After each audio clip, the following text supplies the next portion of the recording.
etapa electoral, pero los ecuatorianos seguimos viviendo los mismos problemas de la crisis, seguimos afrontando una crisis de desempleo, inseguridad y pobreza que va creciendo cada día más. Me parece que el desempleo cerrando el año se ubicó en el 35.8%, por encima del 2023. Y esto nos lleva a pensar que las propuestas de los próximos candidatos, tanto a la Asamblea como a la Presidencia, tienen que remontar y generar propuestas que permitan desarrollar y mejorar las condiciones que vive el país actualmente y los ecuatorianos. Y esto, como digo, este es un año de expectativas, después de terminar un año con mucha violencia, sobre todo en el tema de inseguridad, el asesinato de los niños que fueron en el mes de diciembre, una debilidad institucional que va generando desde el Ejecutivo todas las esferas del Estado, una poca reactivación económica en el último año, los problemas de la energía.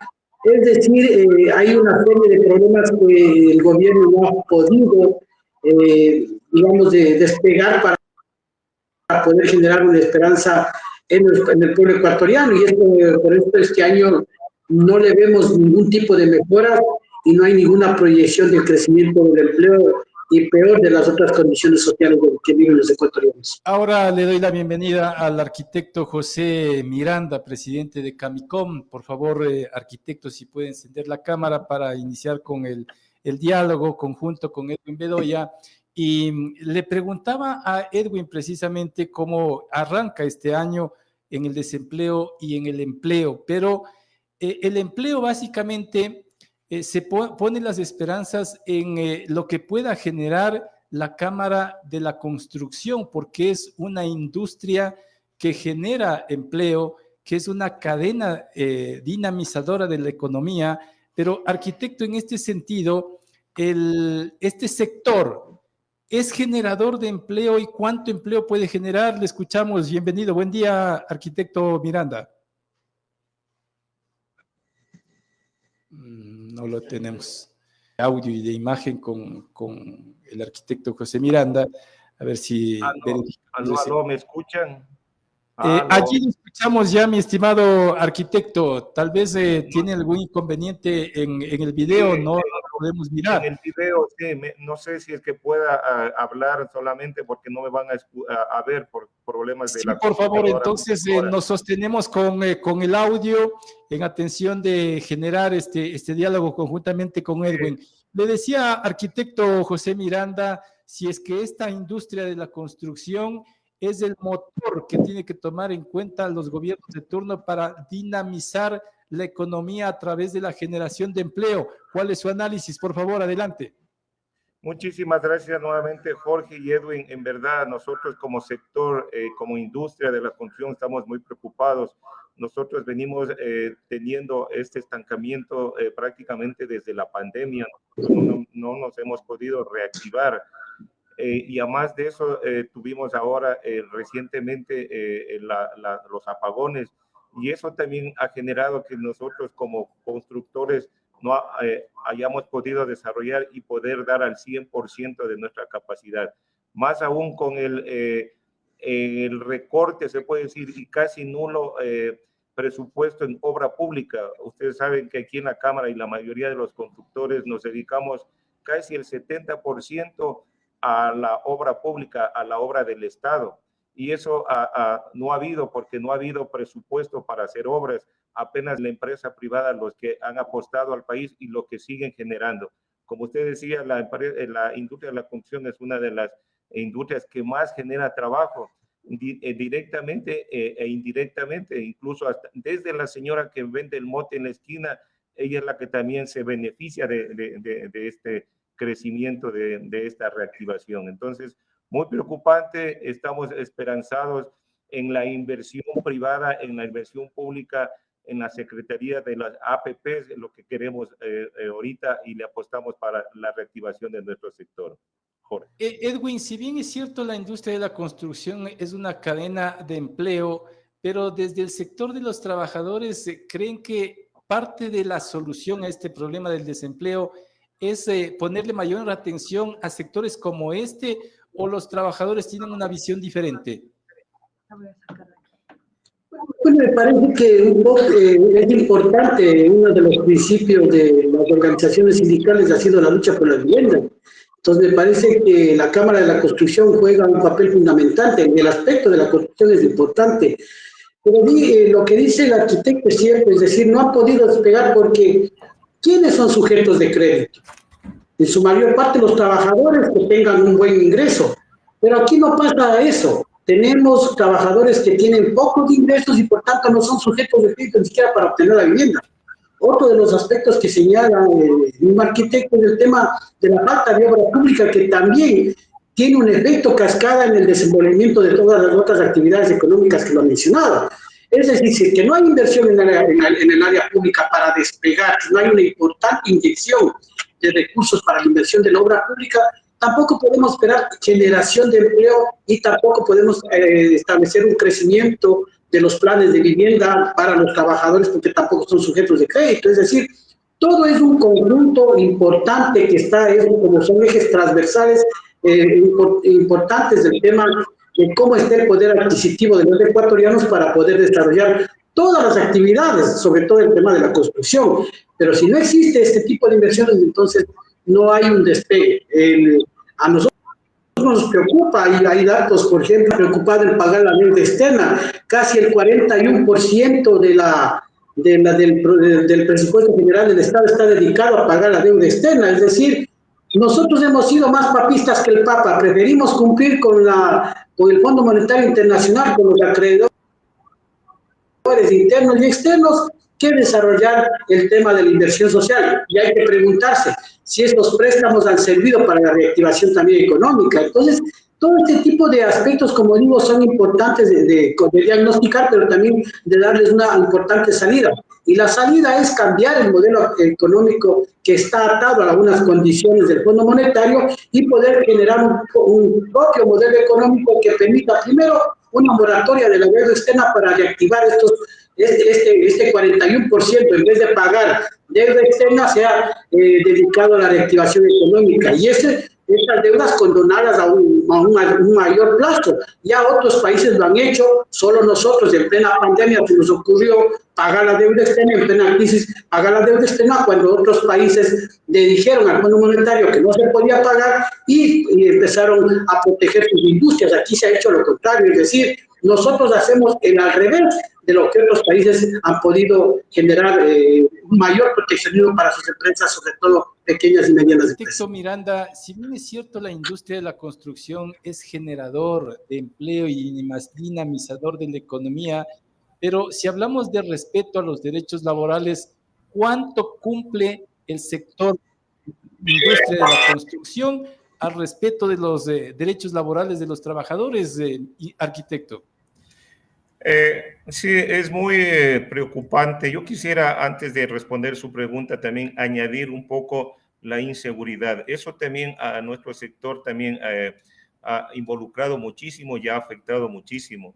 Ustedes saben que a veces, si lo poco trabajo que hay por parte de los GAF, porque ellos sí tienen recursos y sacan, enseguida cuando ganan un concurso o son acreedores a una obra, generalmente las obras son en sitios vulnerables, en sitios donde hay pobreza, y apenas están trabajando a los días o a las semanas, por decir, ahí vienen ya las extorsiones, las vacunas, los secuestros.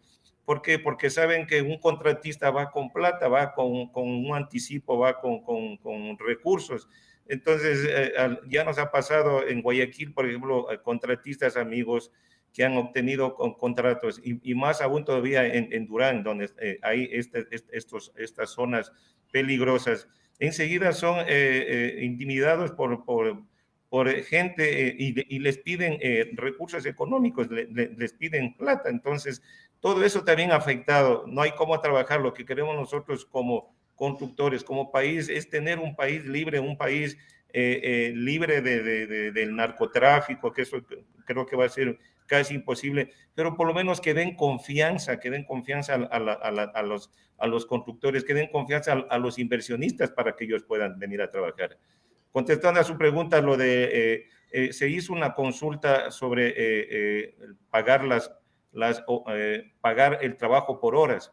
Eso a nosotros nos conviene como constructores, porque en la construcción no es un trabajo estable de 1 año, 2, 3, 4, 5 años. Son trabajos puntuales que se requieren a veces hasta menos de 1 año, meses nada más. Entonces, esa era una de las propuestas que nosotros estábamos incentivando como sector de la construcción. En otros países se lo hace el pago por horas. Yo no sé por qué nos faltó tal vez un poco de comunicación por parte del gobierno para que se pueda acceder a este servicio. Sobre este tema que usted toca, arquitecto Miranda, del trabajo por horas, las centrales sindicales del FUD, incluida la CEDOCUD, Edwin, han sido críticas con estas propuestas de varios gobiernos, el de Lasso, los últimos, y el de Noboa mismo. No sé cómo encadenarlo uno con lo otro, es decir, generar empleo, pero sin que el empleo cada vez más sea, por decirlo de alguna manera, menos llevadera, Edwin. Bueno, nosotros nos decimos que una reforma laboral per se no genera empleo. Nosotros hablamos de ejes transversales que están concatenados y el uno es el crecimiento económico. Debe haber crecimiento económico y debe haber un cambio del modelo económico para poder generar empleo, proteger las pequeñas y medianas empresas y generar la inversión. El otro, lo de la reforma laboral, ahí nosotros tenemos en el Código de Trabajo creo que más de 20 artículos que propician este tema del trabajo, no por horas, sino el trabajo por temporada. Hay una serie de contratos que permiten lo que menciona el arquitecto. De hecho, antes se lo hacía, acuérdese, arquitecto, cuando los constructores eran obligados incluso a pagar el seguro social de sus trabajadores, se contrataba y se pagaba, al menos cuando era obra pública, cuando el IES estaba en su apogeo y generaban las obras de los planes de vivienda. Yo recuerdo cuando fui delegado del Seguro Social y en la Comisión de Salarios, ahí desafiliaban a los trabajadores. No es en sí el problema del trabajo por hora, es en sí el modelo económico de desarrollo que vivimos. Hay un tema de inseguridad por falta de empleo, hay un tema de pobreza por la falta de empleo. Es decir, si nosotros no atacamos los problemas fundamentales, estructurales, que vienen a raíz de un modelo económico distinto, entonces no vamos a poder salir a discutir otro tipo de propuestas de reformas laborales, porque también a medida de que ha crecido la construcción, también han crecido otro tipo de negocios que están incluso insertados en nuevas formas de trabajo, como el tema de las plataformas, el trabajo del desarrollo tecnológico. Es decir, en función del nuevo desarrollo de las nuevas formas de trabajo, se puede ir incorporando algunas discusiones en relación a los tipos de contratos. Pero me parece que no es central el tema puntual, sino me parece que es puntual el tema estructural de desarrollo económico y social que vive en el país y la debilidad de las instituciones y lo que han mencionado sociólogos y politólogos internacionales. Yo leía últimamente, estaba terminando de leer un libro que se titula Los creadores ¿por qué fracasan los países, los orígenes del poder y la prosperidad?, que son de 2 sociólogos y politólogos estadounidenses, y en donde determinan prácticamente que ellos ven que hay un problema en los países en que han prevalecido instituciones cerradas en manos de élites egoístas y que han tenido los mayores fracasos económicos. Entonces, fíjense usted, eso nos llama a reflexionar que el modelo no está funcionando y que debemos optar por un modelo propio, un modelo en donde se involucren a sociedades tan inclusivas y que permita también una vigilancia social de lo que estamos haciendo. Entonces, por eso nosotros decimos que no es per se el tema del problema de las reformas laborales, sino también de un desarrollo económico adecuado para el país. ¿Qué respuesta le genera a usted, arquitecto Miranda, el concepto que maneja Edwin respecto del trabajo por horas? Por un lado dice trabajo por temporada, no por horas, y por otro un nuevo modelo. ¿Cuál es su reacción? Yo creo que siempre que llegar a consensos hay que hacer mesas de concertación, hay que hacer acuerdos nacionales con los diferentes poderes del Estado. Nosotros como constructores lo que queremos es, como les dije al principio, tener esa paz para poder nosotros trabajar, tener que el gobierno, que el Estado tenga recursos en obra pública para nosotros hacer nuestro trabajo. Tener esa seguridad física, esa seguridad jurídica y más que todo tener, como le digo, la confianza para que los inversionistas vuelvan nuevamente y le apuesten al país.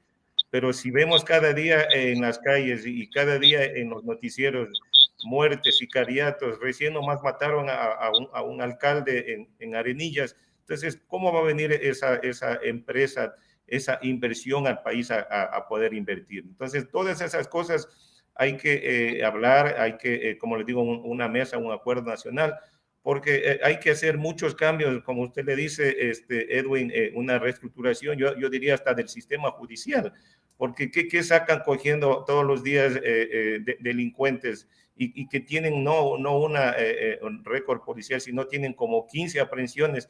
Ya ni siquiera el día, a las horas o a los minutos nuevamente están en las calles delinquiendo. Entonces todo eso afecta al país, un país tan hermoso, tan grande, que podríamos vivir tranquilamente de turismo y de muchas otras fuentes más, que lo tenemos en un país tan pequeño, no lo podemos hacer. Y eso es porque a veces falta de planificación, falta de liderazgo y más que todo falta de concientización por parte de las autoridades. Arquitecto Miranda, ¿el Estado debe invertir más en obra pública o el Ecuador debe receptar más inversión extranjera para dinamizar empleo y economía? Las dos cosas, porque si el Estado ahorita no tiene recursos, ahorita todo el mundo lo sabe, ahorita lo que estamos esperanzados es en que se abran las puertas a la inversión extranjera. Entonces, eso es lo que va a dinamizar y como lo dijo al principio usted, la construcción es fuente de trabajo, incluso directa e indirectamente, como les vuelvo a decir, hasta la señora de la tienda, la señora que vende el mote, todo eso de ahí mueve, no solamente arquitectos, ingenieros, albañiles, electricistas, plomeros, de todas las ramas, eso es lo que genera la construcción.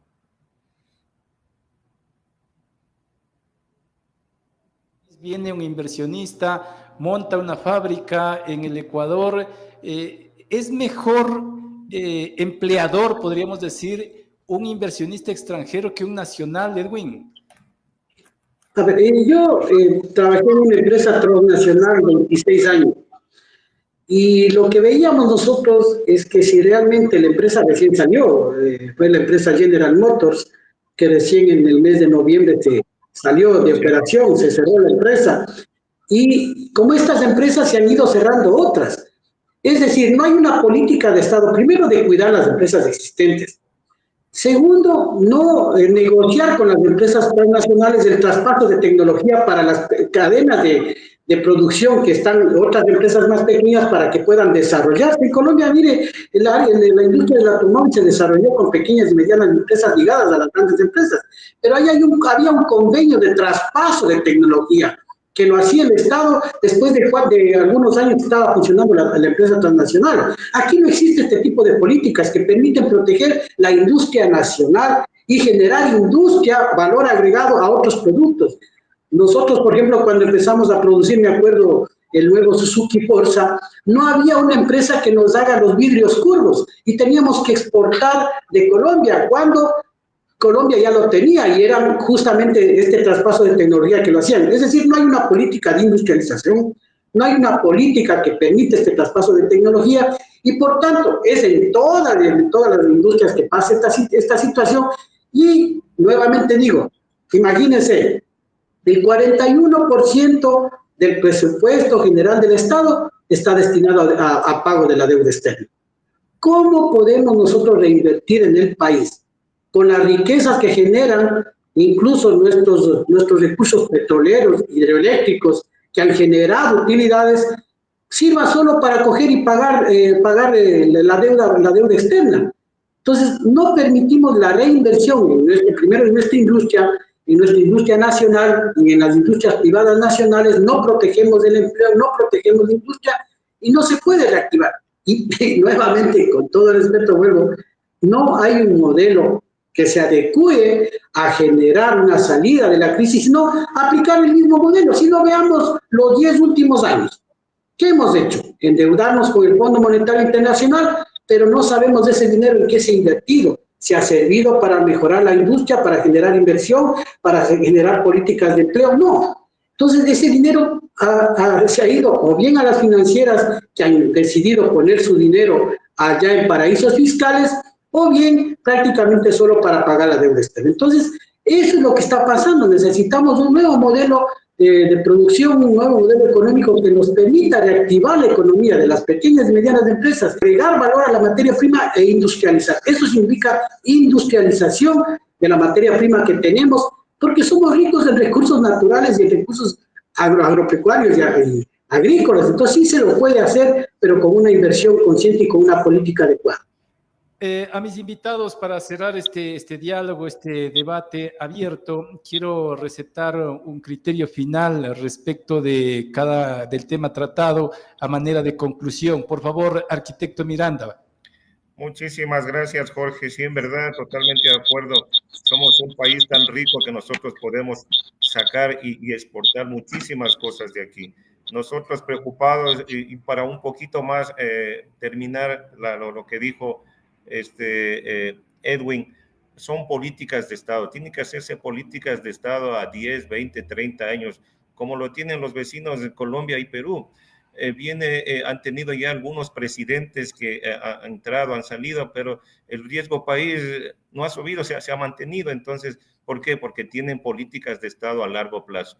Políticas de Estado en vivienda, políticas de Estado en lo que usted dicen ahorita, en la parte agroindustrial, en la parte lo que es industria mismo, producción, para que cuando venga cualquier presidente se siga manteniendo esas políticas y no se cambie y no suba el riesgo país.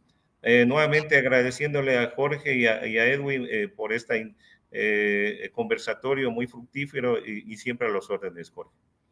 Me quedo con la conclusión de Edwin también, por favor, adelante.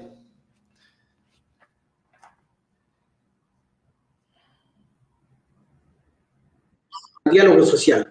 El diálogo social se rompió en el año 2008 con el correísmo, se acabaron las instituciones de diálogo social. Ahí teníamos el SECAP, teníamos el Consejo Nacional de Trabajo, son consejos tripartitos y lo que nos permite llegar a consensos desde el diálogo con los dos actores fundamentales de la producción, que son los empleadores y los trabajadores.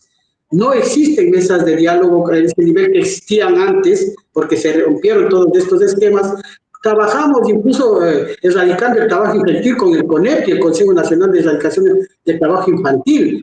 Es decir, había algunas instituciones tripartitas que permitían de alguna manera llegar a acuerdos.